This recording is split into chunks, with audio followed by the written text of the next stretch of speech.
Okay. Okay. Okay, well, I'm going to be reading from my novel called Like a Child at Home, rather dark, brilliantly captured night image. It has a couple of standalone chapters, kind of memoirish, that it's about social work.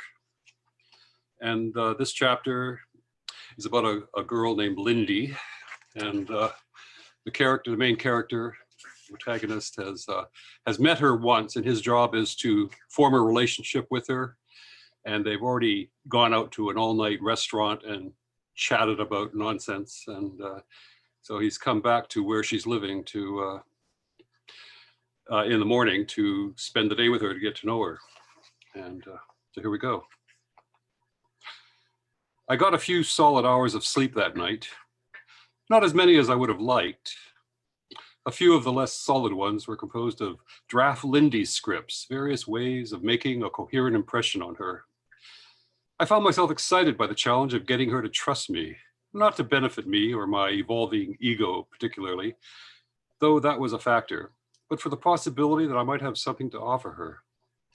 That's how I saw the role of helper then, and I confess it's still a prime ingredient in my thinking. The next day, bright as a button, I arrived at the Shelford group home door. I hadn't missed her by much. She'd gotten up at 7, showered, had breakfast, played a couple of board games with one of the staff, and given the impression she was anxiously awaiting for me to show up to go for a ride. By 9:30, she had split. I was a shade miffed, but tried not to take it personally. Our appointment had been my arrangement.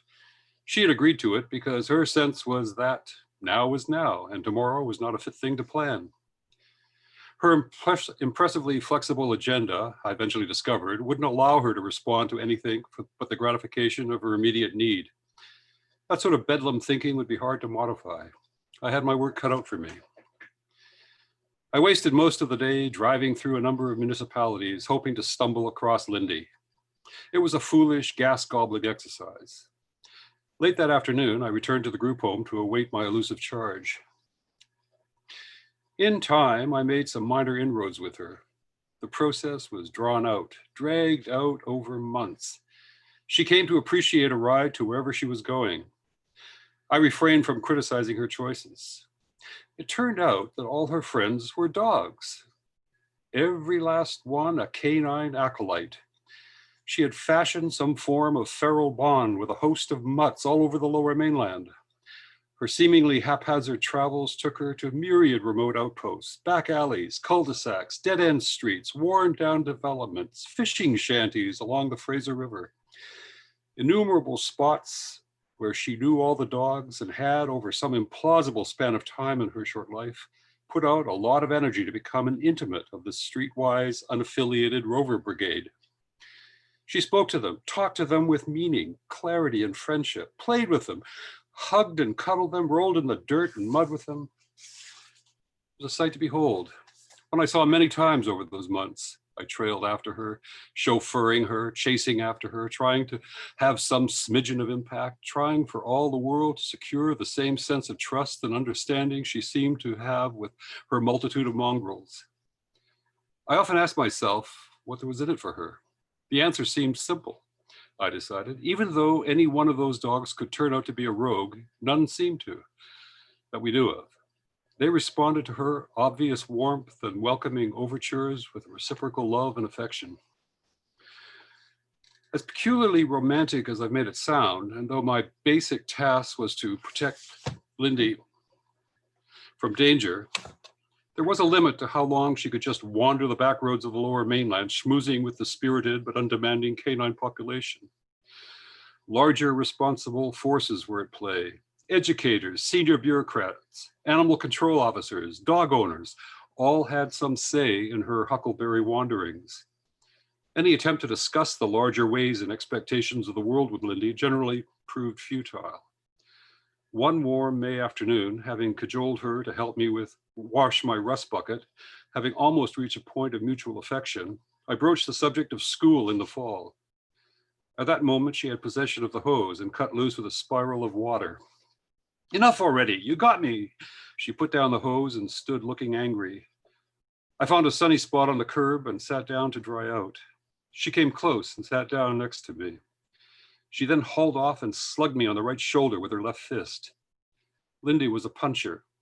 I rationalized this painful behavior as a means she had of showing affection, of letting her reach out and touch someone. Her punches were not lightweight taps. They often hurt.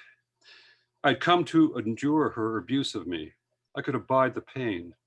There was some residual value in creating a zone of safety for her, of permitting her to express herself in this most unconventional way. I massaged my pummeled shoulder.